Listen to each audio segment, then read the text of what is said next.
The NBA's All-Star Weekend is a fan's bonanza. It's a chance for a young man to meet his heroes or sit on the sidelines and fantasize about being an All-Star. For the players, it's a well-deserved mid-season break. It's an opportunity to relax, get away from the pressure, and renew acquaintances. I think the players, that's one that we have a very close family. I mean, there are very few players in the league who don't get along, and we love hanging out together. Actually, the worst part of the All-Star Weekend is the game, because you go out all night Friday night, all night Saturday night, and then by the time the game comes around, you're too tired to play. But that's what it's for. I mean, that's the only break we get during the year, and it's supposed to be fun, and we definitely have fun. Hi. This is the real Mr. Robinson neighborhood. This is the real neighborhood. The real neighborhood. This is the real deal. Okay, thank you. Real well. You guys, you play golf? Oh, yeah. You're golf? In Orlando, the Sixers' Charles Barkley will make his 6th All-Star appearance. The first was in 1987 at Seattle's Kingdome. He played 16 minutes and scored 7 points. But after being out the previous night, Charles was just grateful to make it back to the hotel room. I remember that I got in around 8 o'clock in the morning, and I got to sleep like 4 hours before the game. Sunday morning. I got in around 8 o'clock in the morning, and I got about 4 hours sleep for the game. I was glad I didn't get to play then, but now that I get a good night's sleep before the game, I do get a good night's sleep before the game. And it was fun. Nothing can replace the first one. Good pass, Thomas. McHale to Barkley, and that's the best we've seen so far. In 1987, Barkley enjoyed the company of 2 teammates, Maurice Cheeks and Julius Erving, plus a former teammate, Moses Malone. But Charles says the real joy in playing in an All-Star game is the level of talent on the floor.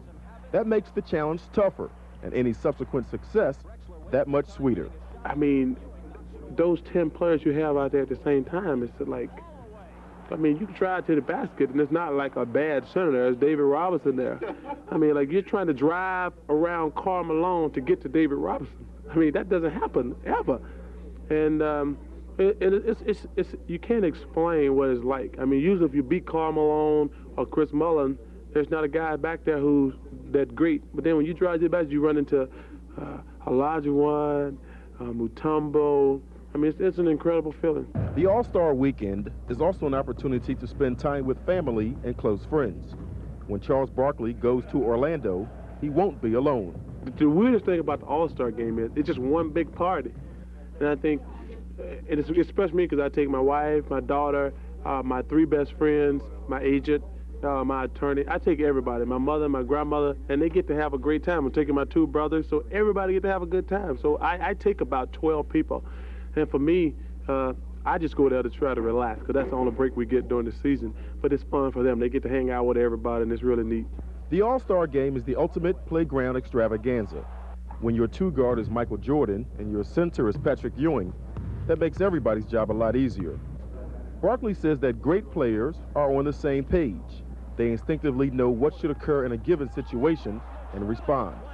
Plays that you can only dream about during the regular season become reality during the All-Star Game. Barkley in a crowd. Finds Jordan. Great pass from Barkley for the jam. You play with very few guys who think as fast as you do. So you get an opportunity to like do stuff, and it works out perfect that normally wouldn't work out. Because I think the guys they call superstars think faster than everybody else. The game's in slow motion, as Jimmy Lanham likes to say. And but those guys are on the same page with you, and it's a great feeling. Charles Barkley had 17 points and 22 rebounds in last year's game to win the MVP. At the time, the Persian Gulf War raged on, and Barkley took the time to put the game in its proper perspective. But hopefully, sports will get back in its proper context, what it is, entertainment. And I hope for 2 hours a day, the troops over in the Persian Gulf and the fans can forget about everything and just enjoy themselves.